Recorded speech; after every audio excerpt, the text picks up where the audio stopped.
वसुदेवसुतं देवं कंसचाणूरमर्दनं देवकी परमानन्दं कृष्णं वन्दे जगद्गुरुम्।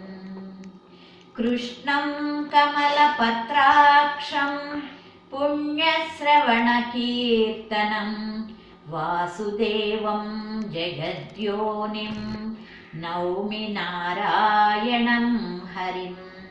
कृष्णाय यादवेन्द्राय ज्ञानमुद्राय योगिने नाथाय रुक्मिणीशाय नमो वेदान्तवेदिने।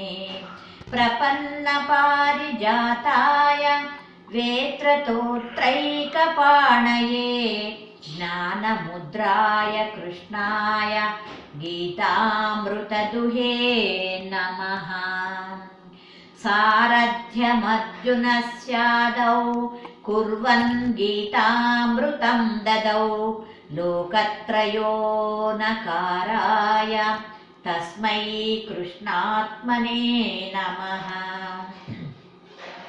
सर्वोपनिषदो गावो दोग्धा गोपालनन्दनः पार्थो वत्ससुधीर्भोक्ता दुग्धं गीतामृतं महः।